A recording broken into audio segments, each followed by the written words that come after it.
हाल ही में पंजाब की आम आदमी पार्टी की सरकार ने पंजाब में प्रदेश के जनप्रतिनिधियों को मिलने वाली पेंशन को लेकर बड़ा फैसला करते हुए निर्णय लिया है कि एक व्यक्ति एक ही पेंशन लेगा।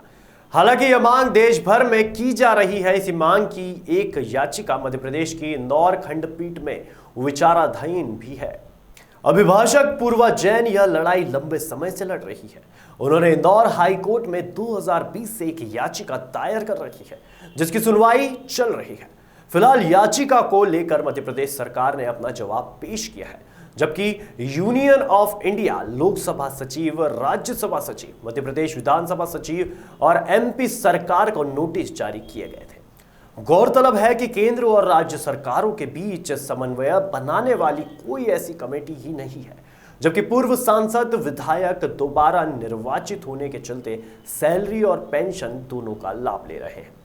अगर मध्य प्रदेश के जनप्रतिनिधियों की बात करें तो सज्जन सिंह वर्मा, थावर चंद गहलोत जो अब कर्नाटक के राज्यपाल हैं, प्रेमचंद गुड्डू, सत्यनारायण जटिया, विक्रम सिंह वर्मा, कांतिलाल भूरिया जैसे जनप्रतिनिधियों के अलावा और भी ऐसे जनप्रतिनिधि हैं जिन्हें पेंशन का लाभ और वर्तमान पद की सैलरी भी मिल रही है। अभिभाषक पूर्वा जैन ने बताया कि ऐसी पेंशन वितरित किए जाने पर आंकलन 250 लाख करोड़ का था, जो अब और कहीं ज्यादा है। जी, पंजाब गवर्नमेंट ने ये जो कॉल लिया है वो बहुत ही अप्रिशिएटेड करने लायक है। उन्होंने बहुत अच्छा कॉल लिया है। ये टैक्स पेयर का मनी है। उन्होंने ये जो कॉल लिया है वन पेंशन का, उसका मैं सपोर्ट करती हूँ। मैंने अपनी रीट पिटीशन की प्रेयर में भी पेंशन का अपोजिशन नहीं किया है, बट हाँ, मैंने वन पेंशन के लिए ही बोला है। और बाकी का जो पैसा है वो जनता का पैसा जनता पे लगेगा, उनके वेलफेयर के लिए लगेगा। इसलिए पंजाब गवर्नमेंट ने ये कॉल लिया है और इसकी सराहना करती हूँ मैं। अगर केरल राज्य को छोड़ दिया जाए तो पूरे देश भर में यह विसंगति कायम है।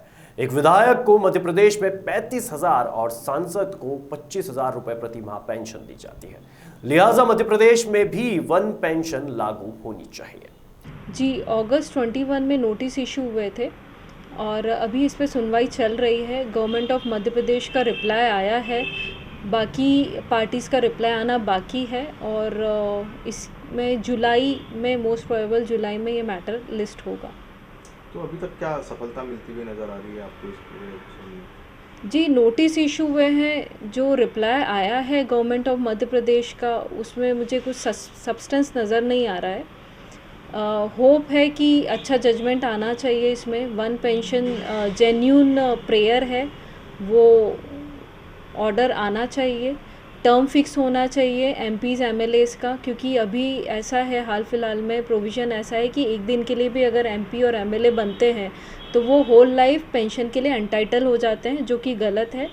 आर्टिकल 366 में, कॉन्स्टिट्यूशन के 366 आर्टिकल में देखें तो उस डेफिनेशन से ही साफ नज़र आता है कि कुछ अगर सर्व करते हैं एमपी और एमएलएज़ को तो कुछ सर्विसेज, कुछ ईयर्स की सर्विसेज होना चाहिए।